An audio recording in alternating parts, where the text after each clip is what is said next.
Hey guys, welcome back to my YouTube channel and in this video we gonna talk about the cognitive psychology paper। जी हाँ, जो paper आपका कल हुआ है उसके बारे में हम आज बात करेंगे। बहुत बच्चों की मेरे पे कॉलें आ रही थी तो उसके रिगार्डिंग हम पेपर को कल सॉल्व या फिर रिव्यू नहीं कर पाए। आज इस पेपर का हम रिव्यू करेंगे। तो अगर आप हमारे चैनल पर नए आए हैं तो सब्सक्राइब करें और बेल आइकन को जरूर दबाएं ताकि आपको फ्यूचर में आने वाली वीडियो सबसे जल्दी और सबसे आसानी मिलती रहे। So without wasting further time let's get started and this is caffeine shot. Okay so यहाँ पर हम बात करते हैं, ये हो गया कुछ जल्दी जल्दी में। अब हम आपके पेपर के रिव्यू की बात करते हैं। पेपर अगर आप देखे जाएं तो मैं डिफ़िकल्ट बिल्कुल नहीं कहूँगा। अगर आप देखेंगे इजी टू मॉडरेट आप इसे कह सकते हैं। पेपर बिल्कुल भी आपका डिफ़िकल्ट नहीं था, राइट। अगर आप देखेंगे जो क्वेश्चन मैंने आपको इंपॉर्टेंट दे रखे हैं उसके अंदर से आपका 42 मार्क्स का पूछा गया हुआ है। अगर आप 42 मार्क्स का भी अटेंड करते हैं तो डेफिनेटली 35 या फिर 30 प्लस तो आपके मार्क्स आने ही आने चाहिए। तो 42 मार्क्स का जो मैंने आपको पेपर में बता रखा था वही सारे क्वेश्चन आए हैं, राइट। बात करते हैं पेपर की। सबसे पहला आपका क्वेश्चन है कि provide the historical overview of the cognitive psychology. ये क्वेश्चन आपका पूछा गया है कितने मार्क्स में, 6 मार्क्स में। और की इशू आपसे पूछे गए हैं कितने मार्क्स में, 4 मार्क्स में। तो देखिए हिस्टोरिकल अगर हम ओवरव्यू की बात करें तो इसके अंदर आप में आई डोंट नो आप लोगों ने क्या लिखा है, लेकिन जो फैक्चुअल आंसर है हम आज उनकी बात करेंगे। तो देखिए कॉग्निटिव साइकोलॉजी जैसे को आपको पता ही है कि क्या क्या उसके अंदर हो सकते हैं, राइट। कॉग्निटिव साइकोलॉजी की इसके बारे में आपको एक ओवरव्यू लिखना था। दैट मीन कि आपका मेडिसिन से रिलेटेड है, एजुकेशन से रिलेटेड है, स्टडी ऑफ थिंकिंग कहलाती है, गोल ओरिएंटेड रहती है, प्रॉब्लम सॉल्व रहती है, राइट। इंटरेस्टेड मेंटल फिनोमिना में रहती है। 2 पार्ट में डिवाइडेड करते हैं इसे, कॉग्निटिव बिहेवियर और कॉग्निटिव बिहेवियर थेरेपी, सीबी और सीबीटी, राइट। इसके 2 पार्ट होते हैं कॉग्निटिव के। तो ये सारा आपको किस में लिखना था, आपके कॉग्निटिव ओवरव्यू में, या फिर आप कह सकते हैं कॉग्निटिव साइकोलॉजी के ओवरव्यू में। जब हम बात करते हैं की इशू की, देखिए ये था आपका थ्योरेटिकल। आप इसमें थ्योरी में कुछ भी लिख सकते थे।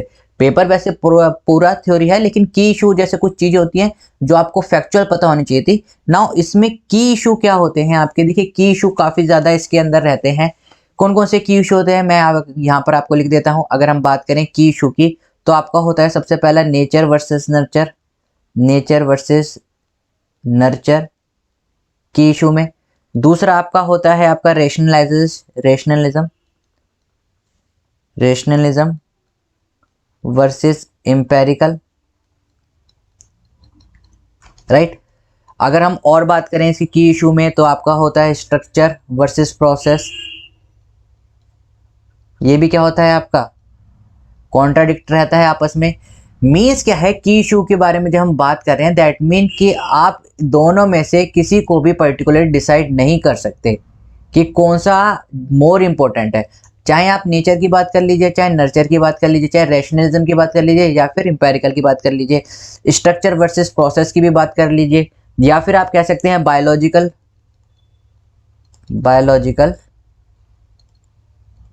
Versus behaviour process,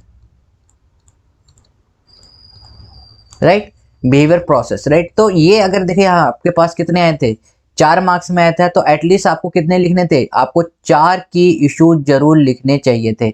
I hope आपने ऐसा करा हो। अगर नहीं करा है इसमें से 2-3 भी लिखें, या फिर इसके अंदर और कौन कौन से आते हैं मैं आपको बता देता हूँ। डोमेन जर्नलिटी वर्सेस स्पेसिफाई, यहाँ पर मैं लिख देता हूँ आपका जर्नलिटी वर्सेस स्पेसिफाई, ये भी आपका एक रहता है की इशू में। और कौन कौन से होते हैं, एक और आपका होता है अप्लाइड वर्सेस बेसिक, ये भी आपका क्या रहता है की इशू में रहता है। तो इन में से अगर आपने कोई भी की इशू रखे हैं या फिर इससे रिलेटेड भी आपने लिखे हैं जो कि फैक्चुअल आंसर में जा रहा है तो वो करेक्ट कहलाएगा, राइट। इनका एक मैं जो आंसर है, देखो आंसर तो आप कुछ भी लिख सकते हैं, लेकिन जो राइट आंसर होना चाहिए हम आज उसकी यहाँ पर बात करेंगे। ओके तो ये इस तरह से आपको क्वेश्चन नंबर फर्स्ट में लिखना है, 10 मार्क्स में था। देखिए हिस्टोरिकल ओवरव्यू में आप सीबीटी के बारे में बताइए, उनके रिसर्च मेथड क्या क्या हो सकते हैं, जैसे एक्सपेरिमेंट हो गया, साइकोबायोलॉजिकल रिसर्च हो गया, केस स्टडी हो गया, नेचुरलिस्टिक ऑब्जर्वेशन हो गया। उसके आप डोमेन बता सकते थे, कॉग्निटिव साइकोलॉजी की परसेप्शन हो गया, जैसे अटेंशन हो गया। तो आपको इस तरीके से अगर आप पॉइंट्स में, जैसे कि मैंने आपको बताया कि जब भी आप आंसर को पॉइंट्स में लिखते हो तो वो क्या रहता है, वो आपको ज़्यादा मार्क्स देता है एज कंपेरिजन तो कि जब आप पैराग्राफ में लिख रहे हैं। ओके, तो ये था आपका क्वेश्चन नंबर फर्स्ट और ये है आपके की इश्यूज। ओके, नाउ बात करते हैं क्वेश्चन नंबर सेकंड की। क्वेश्चन नंबर सेकंड क्या है आपका कि describe the stages and strategy of the problem solving. अगर हम बात करेंगे तो अगर हम स्टेजेस की बात करें, राइट, स्टेज क्या क्या क्या होती हैं, कौन कौन सी स्टेजेस होती हैं आपकी प्रॉब्लम सॉल्विंग की, यहीं पर ही देख लेते हैं। स्टेज कितनी होती हैं आपकी, 3 स्टेज होती हैं, अगर आपने पढ़ रखा होगा। स्टेजेस आपकी 3 होती है प्रॉब्लम सॉल्विंग में, डेट इज पहली होती है इनिशियल, जब आप प्रॉब्लम को देखते हो। दूसरी होती है आपकी इंटरमीडिएट, यानी कि जब आप प्रॉब्लम को सॉल्व कर रहे होते हो, इसे हम प्रॉब्लम स्पेस भी कहते हैं। थर्ड आपका होता है, थर्ड यहाँ पर मैं लिख लेता हूँ, दिस इज थर्ड। थर्ड आपकी होती है गोल स्टेट, दैट मीन्स जो आपने एम था, जो आपकी प्रॉब्लम थे, उसका आपको क्या मिल गया है, सॉल्यूशन मिल गया है।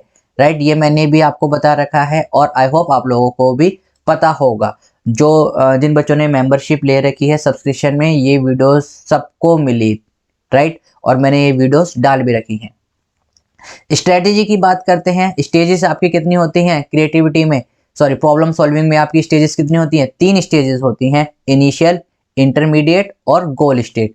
राइट, इसमें लिखना क्या था कि जैसे हम प्रॉब्लम को स्टार्ट करते हैं तो हमारी इनिशियल स्टेट होती है। प्रॉब्लम में जब स्टार्ट करने के बाद अगर हमारा कोई मेथड नहीं जा रहा होता है तो हम वो दूसरा मेथड यूज करते हैं, फिर तीसरा मेथड यूज करते हैं प्रॉब्लम को सॉल्व करने के लिए। जब प्रॉब्लम पे हम रीच कर जाते हैं उसके सॉल्यूशन पे, तो हमारी क्या होती है, गोल स्टेट।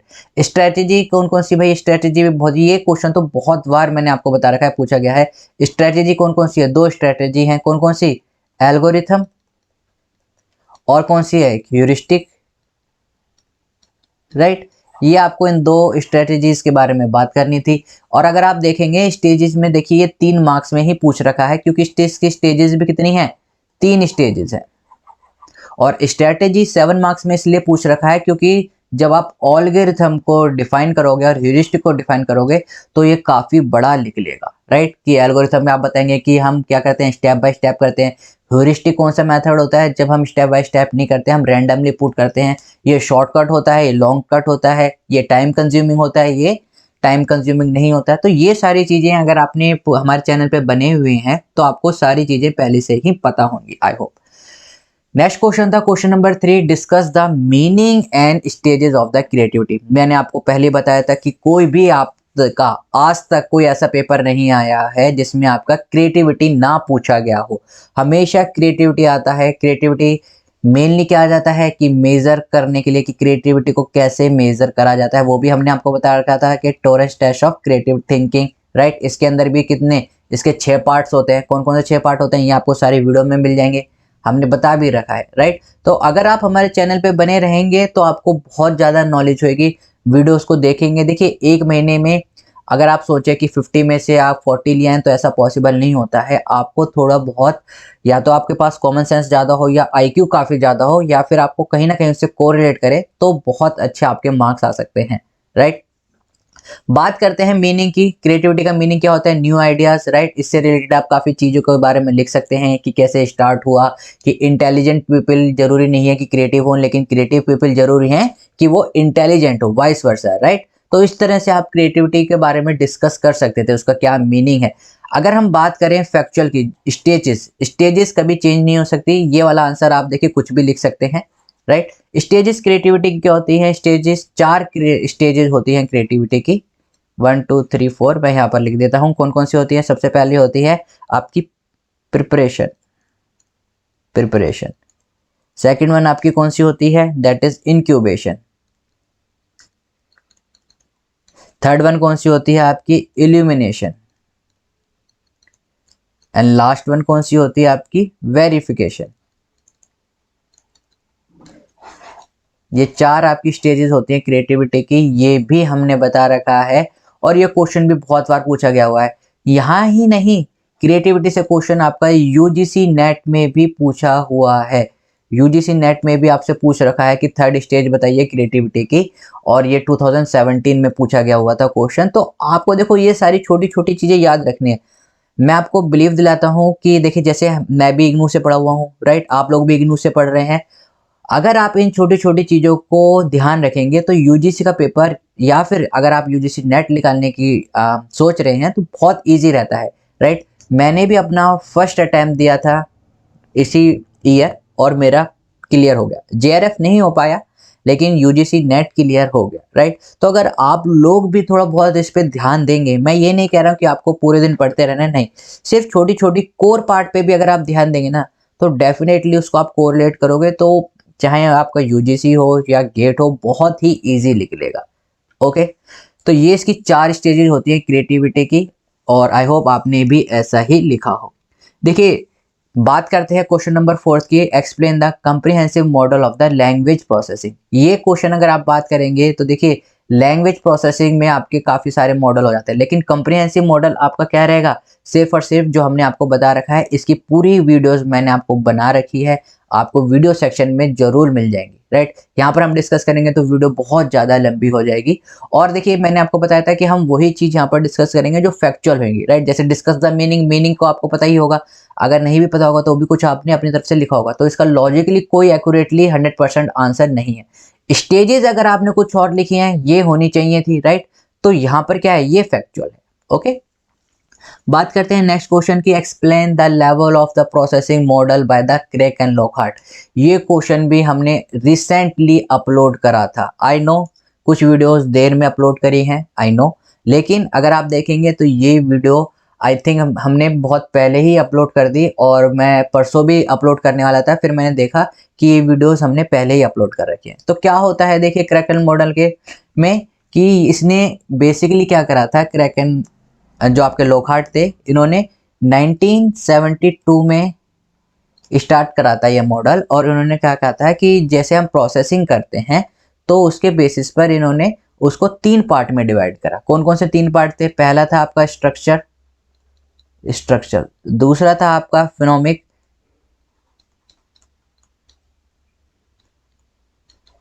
और थर्ड था आपका सिमेंटिक। इन्होंने कहा कि ये जो 2 पार्ट है आपकी स्ट्रक्चर और फिनोमिक, ये आपके शैलो प्रोसेसिंग है, शैलो प्रोसेसिंग, और जो लास्ट वन है ये आपका क्या है, डीप प्रोसेसिंग है। तो बेसिकली उन्होंने बताया कि जो आपकी इंटेंसिटी ऑफ इंफॉर्मेशन रहती है उस पे बेस रहता है कि वो इंफॉर्मेशन जो स्टोर होगी शैलो में होगी या फिर डीप में होगी। अगर हम स्ट्रक्चर की बात करें तो देखिए, एक एग्जांपल है, मैंने आपको कह दिया, कोई भी आप एक एग्जांपल ले सकते हैं कि उसमें मैंने आपको स्ट्रक्चरली दिखा दिया, राइट। तो आप स्ट्रक्चरली उसे इतना क्लियर नहीं कर पाएंगे। सपोज कि मैं कह रहा हूँ, देखिए, जो जिसके भी 4 लेग्स होते हैं वो क्या है, कैट, लेकिन डॉग के भी 4 लेग्स होते हैं, तो उसमें अब हमें कैसे डिफरेंस रहेगा, राइट। तो आप क्या हो गए, कंफ्यूज हो जाएंगे। फिर हम फिनोमिक की जहाँ पर भी बात होती है, यहाँ पर किसकी बात होती है, हमेशा ऑलवेज साउंड की बात होती है। तो उसके बाद हमने उसे बताया, राइट, साउंड से भी उसे बोल के बताया, तो भी इतना ज़्यादा नहीं होगा जब तक हम उसके थ्रू सीमेंटिक, दैट मीन्स आप उसे प्रॉपर वर्बली देखें ना, जब तक हम उसे टच ना करवाएं, या फिर इन सारी चीज़ों का कॉम्बिनेशन अगर लेमन टर्म में हम बात करें, तब वो आपका कहलाता है सिमेंटिक, मतलब डीप नॉलेज आपने उसकी तरह काफ़ी। अब आपने डॉग की बात करी, तो डॉग में भी हमने अलग अलग उनको क्या ब्रीड दिखाई कि भाई ये देखिए, ये भी डॉग है, ये भी डॉग है, ये भी डॉग है, दोनों में डिफरेंस क्या है कैट और डॉग में, कि देखिए उनकी वॉइस डिफरेंट है। तो यहाँ पर क्या हो रहा है कि हम उनकी डीप प्रोसेसिंग कर रहे हैं, उनके बारे में प्रॉपर नॉलेज ले रहे हैं। यहाँ पर हमने सिर्फ स्ट्रक्चर दिखाया, यहाँ पर हमने सिर्फ उनको बता दिया कि भाई इस तरह से इनकी आवाज़ होती है, तो इससे ये आपका हो जाएगा, राइट। साउंड से रिलेटेड रहता है आपका फिनोमिक। लास्ट में हमने उनको प्रॉपर डीप दी है, दैट इज सिमेंटिक। तो उन्होंने बताया कि ये दोनों स्वेलो में आते हैं, ये डीप में रहता है। डिपेंड करता है आपका कि आपकी जो इन्फॉर्मेशन है उसकी इंटेंसिटी कैसी है। Base upon the intensity information store होती है आइदर सैलो में और डीप में। और दूसरी चीज़ वो किस पे डिपेंड रहती है आपकी, इन 2 चीज़ों पर कि आप किस पे दिखा रहे हैं। सीमेंटिक का सबसे ज़्यादा होता है, उसके बाद फिनोमिक होता है, उसके सबसे कम आपका होता है स्ट्रक्चरल इंटेंसिटी। ओके, बात करते हैं क्वेश्चन नंबर 6 की, describe the principle of information. Principle of information की भी ये देखिए, ये आपका दिया था, किसने दिया था, ये आपके हुट ने दिया था। कब दिया था, 2003 में दिया था। इनके भी देखिए, अगर आप देखेंगे तो इनके 4 प्रिंसिपल इन्होंने दिए थे। कौन कौन से प्रिंसिपल थे आइए एक बार देख लेते हैं। सो अगर हम बात करें प्रिंसिपल ऑफ इंफॉर्मेशन की, हुट ने 2003 में दिए थे। कौन कौन से दिए थे, पहले देखिए उन्होंने बताया था कि जो कम्युनिकेशन है, यानी कि वो क्या होना चाहिए, टू फ्लो होना चाहिए, to flow of the information. ऐसा नहीं है कि कभी आप सिर्फ एक तरफ से बोलते रहें, अगर दूसरी तरफ से नहीं आएगा तो वहाँ पर क्या होगी, इन्फॉर्मेशन आपको रिक्वायरमेंट नहीं प्रोवाइड करवा पाएगी। सपोज आप ही आप बोले जा रहे हैं, राइट, और आप अज्यूम कर लेते हैं हम कि आपने जो बात बोली है वो गलत है। कहीं ना कहीं से कौन वेरीफाई करेगा? जब तक वो सेकंड वे या फिर टू वे कम्युनिकेशन नहीं होगा तब तक क्या है वो वेरीफाई नहीं हो पाएगी। इनका ये पहला प्रिंसिपल था, प्रिंसिपल ऑफ द इंफॉर्मेशन। दूसरा आपका प्रिंसिपल रहता है control mechanism required. Now control mechanism की क्या होता है इसमें? कंट्रोल मैकेनिज्म का मतलब होता है कि आप एक तरह से जो आपकी इंफॉर्मेशन है वो किस तरह से स्टोर हो रही है, किस तरह से रिट्राइवल हो रही है, और उसके बाद हम उसे कैसे यूटिलाइज कर रहे हैं, that is control mechanism. Control यहाँ पर मैं लिख लेता हूँ ताकि आपको और आ जाए, ये इसका कीवर्ड था कंट्रोल मैकेनिज्म। मतलब जो हमारे माइंड के अंदर प्रोसेसिंग चल रही है पूरा कि हम कब उसके रिस्टोर कर रहे हैं, कहाँ स्टोर कर रहे हैं, कहाँ वो कब रिट्राइवल करनी है, कब उसे यूटिलाइजेशन करनी है, ये सब किस में आता है? आपका कंट्रोल मैकेनिज्म में। लास्ट इसका सेकंड थर्ड सॉरी, ये आपका फर्स्ट था, ये सेकंड था। थर्ड इसका क्या होता है? थर्ड आपका होता है इसमें कि भाई जो लिमिटेड कैपेसिटी है, limited capacity of mental system, कि मेंटल की क्या रहती है? लिमिटेड कैपेसिटी रहती है। क्यों? अगर आप देखेंगे जो पहले से ओल्ड इंफॉर्मेशन है वो जब उसके सामने न्यू इंफॉर्मेशन जब आती है तो आइदर ये इसको अपोज करती है और ये इसको अपोज करती है। वाई? कभी भी आप देखेंगे ये क्वेश्चन आपसे हमेशा यूजीसी में भी पूछा गया हुआ है, रेट्रो और प्रो, राइट? तो वहाँ हम अभी नहीं जाएंगे, फिलहाल यहीं पर ही हम बात करते हैं limited capacity of mental system. Means कि जब आपकी न्यू इन्फॉर्मेशन आती है तो न्यू इन्फॉर्मेशन फोर्स करती है ओल्ड इन्फॉर्मेशन को डिके करने की, और ओल्ड इन्फॉर्मेशन न्यू इन्फॉर्मेशन को अपोज करती है, राइट? तो ये रहा था आपका तीसरा प्रिंसिपल। फोर्थ प्रिंसिपल आपका क्या था? फोर्थ प्रिंसिपल था आपका कि जो human organiser have been genetically prepare, किसी भी इंफॉर्मेशन को स्टोर करने के लिए क्या रहते हैं? जो ह्यूमन रहते हैं वो जेनेटिकली प्रिपेयर रहते हैं, ऑर्गेनाइज रहते हैं किसी भी स्पेसिफिक वे में। तो इस तरह से ये इसके चार प्रिंसिपल थे अगर हम बात करेंगे principle of the information processing की। ओके, क्वेश्चन नंबर 7 की बात करते हैं। देखिए वीडियो थोड़ी लंबी हो जाएगी लेकिन आई होप आप लोग देखें। अफासिया के कितने टाइप होते हैं? अफासिया के 4 टाइप होते हैं। कौन कौन से 4 टाइप होते हैं? सबसे पहला आपका होता है ब्रोको अफासिया, उसके बाद आता है आपका ग्लोबल अफासिया, नाउ ग्लोबल के बाद आता है आपका एनोमिक अफासिया, नाउ और उसके बाद आपका आता है वर्निक अफासिया। इसकी भी वीडियो आपको मिल रखी है ग्लोबल पे, वर्निक पर और एनोमिक और वर्निक, मतलब इन चारों पर आपको वीडियो अवेलेबल है, आप जाके देख सकते हैं। और ये वीडियो बहुत even not for the subscription but normal people के लिए भी हमने अवेलेबल करवा रखी थी। Now relationship between multilingualism and thinking, ये क्वेश्चन देखिए, ये क्वेश्चन था कि जिसे हर कोई अटेम्प्ट कर सकता था। आई डोंट नो बच्चों ने क्यों अटेम्प्ट नहीं करा। मल्टीलिंग्विज क्या आता है? जिसे एक से ज़्यादा लैंग्वेज को आती है। थिंकिंग क्या रहता है? जो आप सोचते हैं। भाई कभी भी देखिए, सपोज करिए आपकी हिंदी मदर टंग है, राइट, लेकिन आप कनाडा चले गए, अब कनाडा में वहाँ पर क्या चल रही है? इंग्लिश चल रही है। नाउ आप जब भी देखोगे आप थिंकिंग किस में करोगे? अपनी मदर टंग में ही करोगे। वाई? बिकॉज इस ये क्या है? आपके इनहेरिट है। दूसरी चीज क्या है कि किसी भी लैंग्वेज में आइदर हिंदी और इंग्लिश जिसमें आप कंफर्टेबल होगे, जिसमें अब आप हैबिचुअल हो चुके होगे, उसमें आप थिंक करने लग जाओगे। जब आप स्टार्टिंग में गए हो तो आप देखोगे हिंदी में, लेकिन आप वहां पर कनेडियन पीपल के साथ रह रहे हो, प्रॉपर इंग्लिश बोल रहे हो, तो आप देखोगे आफ्टर 5 to 6 ईयर आपकी जो थिंकिंग, मतलब जो आप सोच भी रहोगे तो भी वो क्या आप इंग्लिश में ही सोचोगे, ना कि हिंदी में, राइट? तो इस तरीके से ये आपकी किस पे? थिंकिंग पे प्रभाव पड़ता है कि थिंकिंग में क्या रहता है कि जो लैंग्वेज, चाहे वो आपकी फर्स्ट लैंग्वेज हो या सेकंड लैंग्वेज हो, अगर फर्स्ट लैंग्वेज जैसे इसमें क्या है? हिंदी, सेकंड लैंग्वेज क्या है आपकी? English, right? जो लैंग्वेज आइदर फर्स्ट और सेकंड जो ज़्यादा आपके पास हैबिचुअल रहती है वो आपकी थिंकिंग प्रोसेस को डेविएट करने लग जाती है और उसी तरह से आप सोचने लग जाते हैं। अगर आप देखिए थिंकिंग में, अगर देखिए इसमें पूछ रखा है कि रिलेशनशिप बिटवीन क्या है, अगर आप देखिए पुअर पीपल के साथ रहेंगे तो आप जो आपकी थिंकिंग प्रोसेस रहेगी वो पुअर के साथ रहेगी। अगर रिच पीपल के साथ रहेंगे तो रिच वाली रहेगी।